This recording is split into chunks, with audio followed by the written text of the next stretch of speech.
Situated on the gateway to the UK's New Forest, Harbrige Farm in Hampshire is one of the last bastions of real horsepower, where Robert Samson continues to employ the prowess of the Percheron to tend to his land. Personally, I wouldn't have anything else. I mean, I always maintain if you cut my arm off, it would have Percheron written through it. I've trained all sorts, and the Percheron is by far and away the easiest horse to use.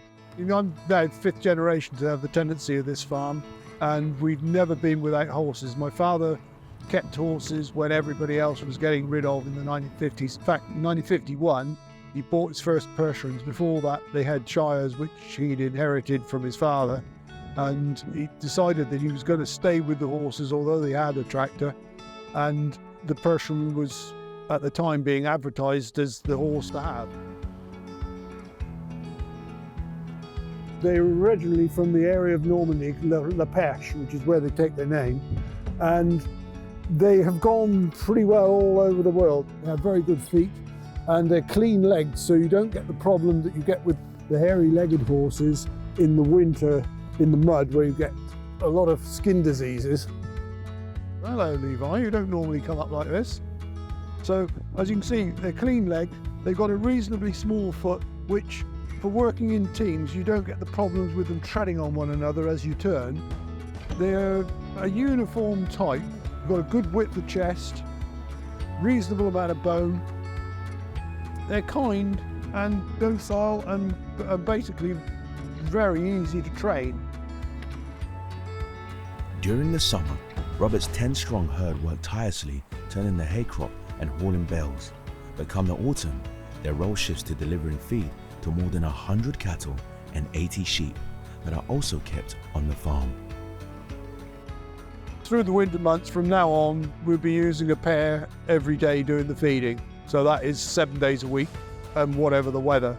And it's the time that I particularly like for training horses because it is 7 days a week. And these were started this time last year. So they would have gone on with reliable training horse. And so all they do really for the first month is just amble alongside. They're going through the motions, they're not actually doing any work, so you're not putting any strain on them. This is Amish made, what it's called, I believe, Western pattern. So it's pole harness, so it's for a pair, and it's got the breeching strap through under the belly. That gives you reverse and also holds the vehicle back. These are the traces, and it's made by people who use horses all the time. So they haven't got a tractor in the shed. If they damage a horse, they can't work it. So this harness is very good as far as welfare is concerned. As far as grooming, in the winter particularly, I always run my hand round the shoulder and make sure there's nothing, no dirt or anything there. You pull the mane out, and you should, with a fit of the collar, be able to fit your hand in flat in the throat. So it's not down here where it's rubbing where the limb is moving, and it's not so tight that when they pull, it cuts their wind. Right, boys, we'll go and hitch you in now.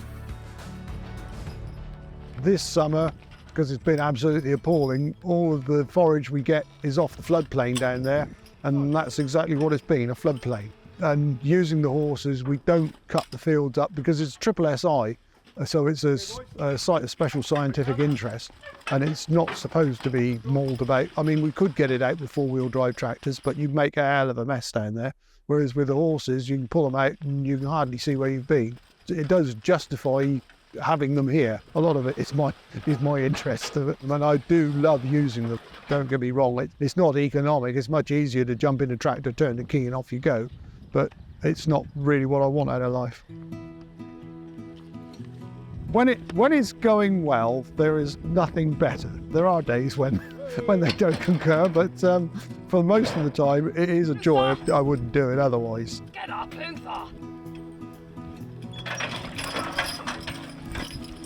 I do the feeding every single day, so there's two of us always, because it's young horses. It's Since Robert's father got older, and of course he's no longer with us, I took over his part training horses. So I've been training horses now for 30 years, and you can't do this job that I've been doing for so long without having some affinity with them and knowing, reading them, knowing what they're doing, knowing what they're like. And yes, I've grown very fond of them over the years. I would describe it as an addiction, horses. I remember as a kid, I really didn't like them. I think the tractors were definitely the way forward. And I started using horses when I left school, which was now a long time ago, 1972. And I've been with them ever since, and I've always thoroughly enjoyed. It's a joy, I suppose I would describe it as. We've got 4 sons and 2 of them are farriers, and they're both very interested in the farm and will carry on, and they want to be here. They want to live here, this lifestyle. You know, it's wonderful. We're very, very, very lucky. This was a problem in the past. A lot of the old boys, unless they had a son to pass it to, would take it to the grave. But this was something that Father always drummed into me. It says, you should be able to pass it on. There should be no reason why you shouldn't. With the sun shining and the wind blowing, you couldn't ask for a better day. It's not quite so much fun when it's pouring with rain, but we just wrap up and we carry on. Whatever the weather, they get hitched in, including Christmas Day, and feed the stock. Right, come on then, boys.